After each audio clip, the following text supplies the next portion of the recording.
Okay? And the thing about it is that, right, see Bernie here says 200 million. Sister Rosie says 200 million as well on Facebook.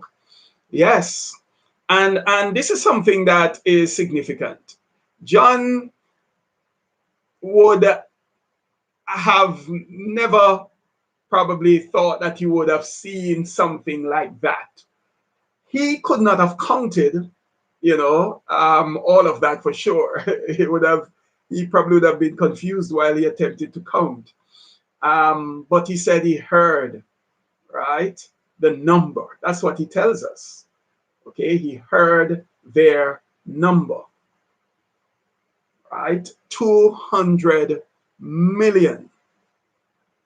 Now, what is John describing here? This is a question for us at this time.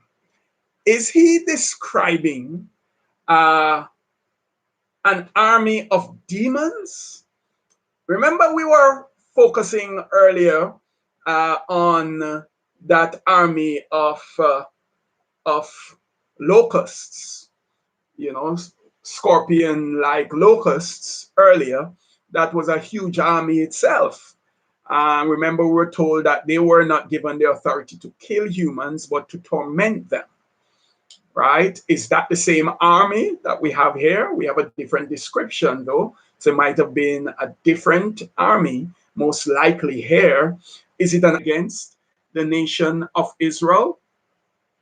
Right? Or is it an army of demons? Or is it an army of both humans and demons? What do you think? Right? It's something that we have to give due consideration to. The fact that they're coming from basically the Euphrates River is something that is significant. Is it a combination of those nations that we mentioned, Turkey, Syria, Iraq, Iran, and perhaps maybe other nations to include maybe Russia and China? That is something for us to consider. I was doing some research recently while I was going through the study, and I discovered that we really do not have an army that even comes close in terms of that number, 200 million. Not even the Chinese army. That is the largest army in the world in terms of number of persons. Okay? The size of the Chinese army, according to latest estimates, is about 2.3, well, let's say 2 million, right? About 2,035,000 thereabouts persons in the Chinese army. But we do know that China has over 1 billion people and is very much capable because it's an authoritarian state.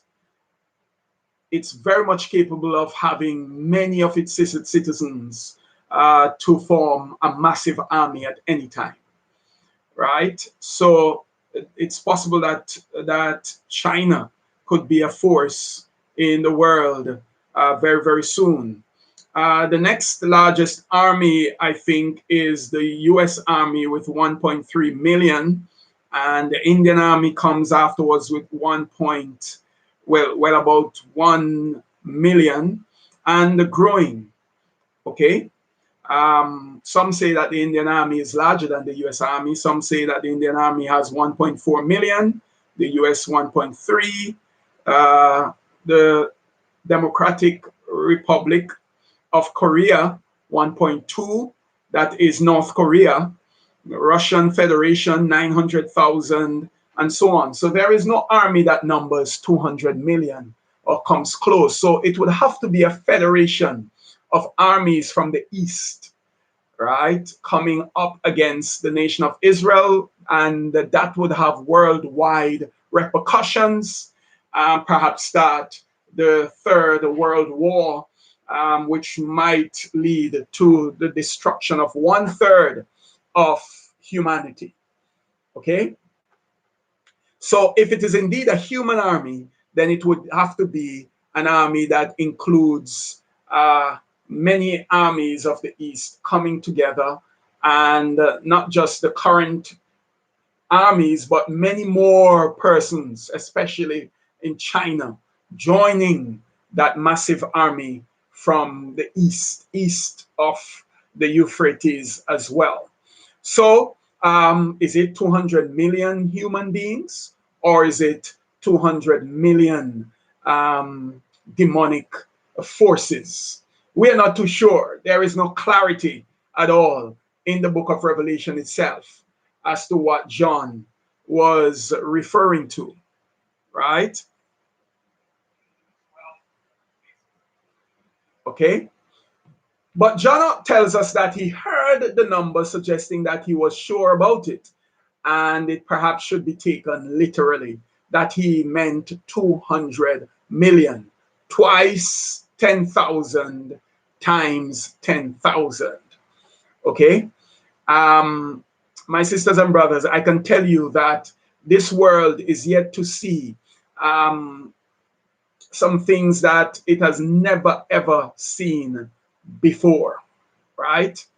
The world will face tremendous destruction. I am telling you that it has never faced before. There are some Bible scholars who would tell us that we should not be interpreting the book of Revelation prophetically like this. Okay? They would say to us that we should refrain from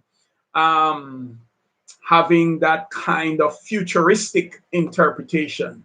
But I'm a futurist. There are a number of schools. When we started out at the Georges Valley Church over 2 years ago to explore the book of Revelation, I think in maybe the first or the second study, I identified about 4 or 5 schools of thought in terms of approaches to interpreting the book of Revelation. And the futurist school sees a number of things that will happen in the future in the book, whereas some other schools of thought, there's one school of thought that claims that John was just describing the Roman Empire and the destruction of the Roman Empire and occurrences in his day and age, and he was using metaphoric or figurative or symbolic language, right? Another school of thought says that he was just describing a kind of the figurative battle between the age-old battle between the forces of good and the forces of evil in very fantastic language there. But I believe that John was describing things in the future. That would happen in the future. I cannot just accept that he was focusing merely on what was happening in his day and age, because the nature of what he writes, the content of the book of Revelation, does suggest that John was used by God to give the church a glimpse into what will happen at the end of the age. Okay?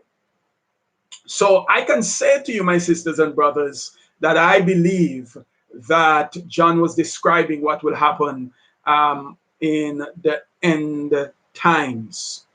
Okay, so Sister Vivian is asking, were they from tribes or nations? Okay, that's a very good question, Sister Vivian. And I think I can safely say that they are from the nations of the world, most likely. I think that they will be influenced by demonic forces as well, right? If not a demonic army. I think that they will be influenced by demonic forces to go against, especially the nation of Israel, because it is my view that the church at this time would not be on the face of the earth. Some people deny this perspective, but they're free to deny this perspective and to disagree with me. This is my view based on my reading of scripture, because yes. Perhaps Yes, brother surgeon. You mentioned the army, but if you look at the nation, some of the nations that surround Israel, Right. and particularly Iran and Iraq, Right. and I think Bahrain, substantively, most of those nations are Muslim nations. Yes. Have a high percentage of Muslims. Well, all the nations that surround Israel are Muslim nations. Yes. And if you check the total number of those nations are in terms of population, yes, the numbers are about 400 million, the Muslim nation. Yes. So, and most of those nations are enemies of Israel. Right. That's true. But there are some that are friends of Israel as well. Yes, like Iran and Iraq are the major protagonists of Israel. And Syria. And Syria. Right. And those make up the majority of those Muslim nations in that stretch here. Right. But it's going to be difficult for them to come up with an army of 200 million, because don't forget that the population that you're looking at is really inclusive of women and children. Yes, so they would have to get help from nations further afield, maybe Pakistan. And Pakistan doesn't like Israel at all. And we know that Pakistan is a nuclear nation, right? Yeah. And a number of other Muslim nations. But I believe very strongly that Russia and China will be a part of that, right? Because the Russians have no regard for the nation of Israel. And the Chinese, I don't think the Chinese embrace the nation of Israel either. So I think that they will play a significant role at the end of the age, because if they join together and they come up against the nation of Israel, then you know that the United States will stand with Israel. And that will be a major war, not just in the Middle East, but right throughout the world. So that might just be the Third World War right there. That might be described by John, because I can't see how a third of humanity would be destroyed by anything but a major world war that's influenced by demonic forces. Yes. One of the things that gives me comfort in terms of the possibility of a third World War, I look at India and Pakistan. Right. There is probably no two nations that hate each other more than India and Pakistan. Right. And both of them are nuclear forces. Right. And they have their nuclear weapons pointed at each other for the last 30 years. Well, and neither of them is going to first send off a nuclear strike, because they are fully aware of the damage it's going to do to each other and the world. Right. They hate each other more than any other. There's no two other nations that hate each other more than Pakistan. If you look at the history of Pakistan and India came to be, that hate is still there. They have their nuclear weapons pointed at each other, even now, but there's nobody striking. So I said as to say this, that because Israel, even Israel in the middle there, Israel is the only nuclear force right now in that Middle East there. So none of these nations, not at this time, unless you say a Russia and a China join with them, the rocket launch and stuff like that, because they don't have the nuclear force to stand up Israel. Right. And not just the nuclear force, they don't have the kind of technology that Israel has as well. And the kind of technology. Well, yes. Right. Kind of technology. Right. Yeah. Israel has advanced technology that they can use against any of those nations that surround them. As small as they are, they have technology that can outdo any nation. Right. Indeed. Indeed. So you're correct about India and Pakistan. Um, but I'm not too sure how whether India features, that prominently in Bible prophecy. But maybe Pakistan might join with those nations. India would most likely not be a part of that. But you're correct about the fact that they do hate each other. Maybe the only two other nations that hate each other like that, or even more, might be Israel and Palestine. Right, but you're correct about the hatred they have for each other. And you see, the thing about it is that Israel is a major nation to watch in terms of Bible prophecy, because much of what we read about in the book of Revelation is about the nation of Israel and not the church. And I was making the point that we do not read about the church. And you would have realized that between the end of chapter 3 and now, we haven't read anything about the church. Nothing is said, which suggests to me that the church will not be around during these very difficult days, extremely devastating days on the face of this planet. So many people will die, but the people of God will not be around. And at the end of the study, you will see something that is so overwhelmingly sad about the human race. Um, and it is something that I would imagine pains the heart of God at times when he thinks about the fact that he created us, but yet we refuse to embrace his will for our lives. So let's just move on and talk about the number of the mounted troops some more. In Isaiah 8:7-8, we have a depiction of a similar invasion as the work of the king of Assyria. And we note in the book of Ezekiel as well, in Ezekiel 38, 1-3, that the phrase Gog and Magog, and a number of persons have looked at this infamous and mysterious phrase, Gog and Magog, which could be translated Gog of the land of Magog. And some people claim that this Magog is Russia up in the north. But let's have a look at these verses in Isaiah chapter 8:7-8. Let's see what Isaiah says. And look at Ezekiel 38, 1-3.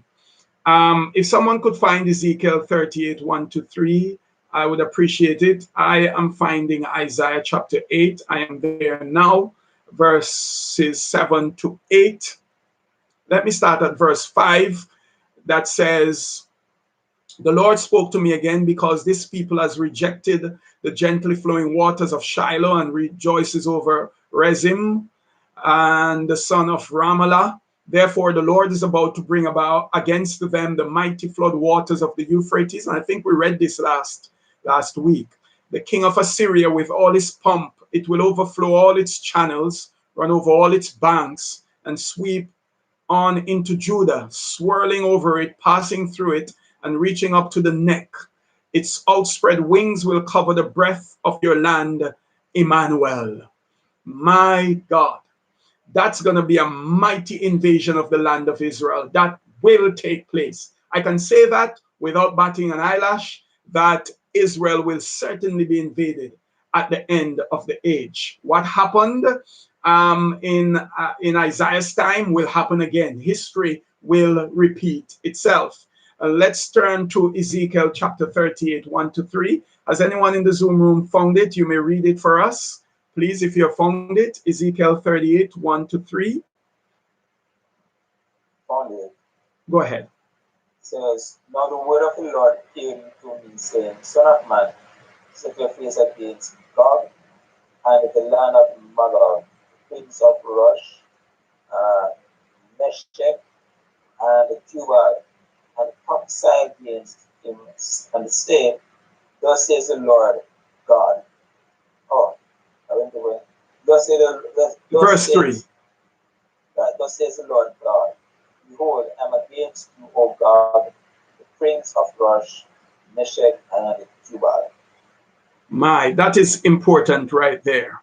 Don't overlook that. You know, This is basically a reference to the great battle of the ages, my sisters and brothers, right? There will be a coalition of the world powers, according to Ezekiel, led by the chief prince of Meshech, from the land of Magog, right? Their attempts would be not just to destroy Israel, but to destroy the kingdom of God. And many people would tell you that this is the final battle that will take place, not necessarily this one.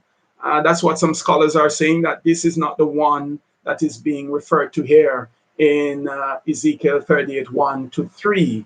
But what Ezekiel does describe is an army that is commanded by the chief prince of Meshech. And he mentions horses and horsemen, all of them clothed in full armor, a great host, all of them with buckler and shield, wielding swords, right? And we know that we don't have swords today, okay, in the sense that armies don't use swords. But that's what Ezekiel saw. And he described what he saw. And he says that the northern invader will seek Israel's resources, according to 10, verses 10 to 13. They'll come up against Jerusalem for sure. Okay. And many persons will die. Many persons. That will be that will be a great war. Okay. And so I said to you that what John saw is perhaps the precursor to World War III.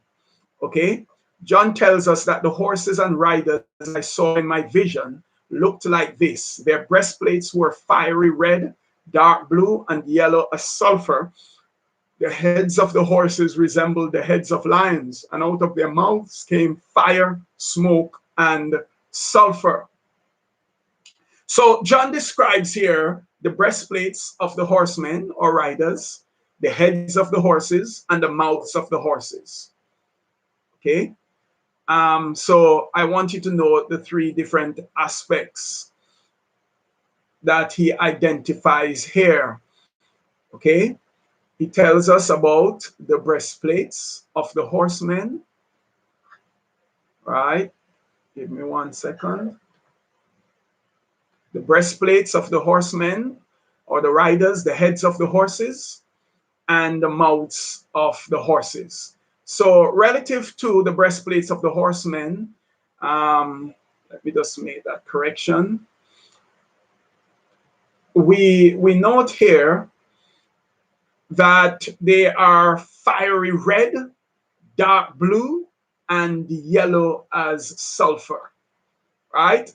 I'm not too sure about the significance of that, but John is basically describing what he saw.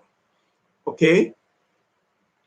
I'm looking at Facebook. I decided to glance at Facebook, and I'm seeing a question here from Sister Vivine. She asks, who will bring them down? I am not too sure what the question here pertains to. Bring down whom or what? Are you asking about the army, Sister Vivine? I am not too sure what you're asking about. Who will bring down the army? If it's the army that you're referring to, remember we are looking at the fact that this army would have been released after the voice from the altar told the sixth angel to release the four angels, who then commandeered essentially this massive army. So it will all be a part of what God would have allowed to happen on the face of this planet. So at the end of the day, though, God will destroy all of them because he's just using them or allowing them to do their thing, and right? Something like that. And he tells us about the power of the horses as well. So this is what rather weird. Okay? Very, very weird. The horses have heads as lions, right? But yet they have tails that were like snakes. And those snakes had heads, and they were able to inflict injury on humanity. This is crazy stuff, right? This is incredible stuff that is being described here, right before our very eyes. And this suggests that these forces would most likely be demon forces, shape shifting demonic forces that will rise up against the human race and perhaps influence humans to fight against each other, right? That's the what I've gathered from this. John describes what happens after the mounted troops were released against mankind in verse 18. He tells us that a third of mankind was killed by the three plagues of fire, smoke, and sulfur that came out of their mouths, right? A third of mankind. Now, one source says that some see John's description, including references to fire and sulfur coming from their mouths, as an attempt to describe modern warfare coming from a man who'd never seen anything more advanced than catapults and giant crossbows. That is John. John would have only seen like catapults and crossbows that are pretty, that would have been, I should say, pretty huge, but he would have never seen anything like that before that he was viewing in his vision. And so he probably was describing contemporary modern warfare, right? And he couldn't find words, so he had to use what he knew. Others prefer to interpret this as more supernatural or literally demonic force, as a more supernatural or demonic force. John reports in this verse that the fire, smoke, and sulfur from the horses' mouths kills 1/3 of mankind, combined with the earlier death of 1/4 of humanity in Revelation 6:7-8. The tribulation has so far halved Earth's population. It has halved it, right? As I mentioned earlier. So in Revelation 6:7-8, we read about 1/4 of humanity that will be killed, okay, during that period. And now we are told of 1/3 that will be killed, okay? Now, we have how many persons on the planet right now? We have about, what, 7 billion population of the earth.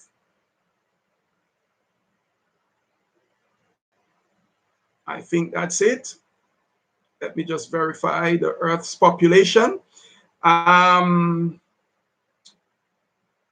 It's about what, 7.7 billion? Is that it? That's what I'm seeing here. 7.8. About 7.7. It was 7.8 as of March 2020. In 2021, according to Wikipedia, it is 7.85 billion. Right? Now, let me explore something with you. How many of the 7.8 billion do you think are genuine children of God? Genuine children of God. And I'm going somewhere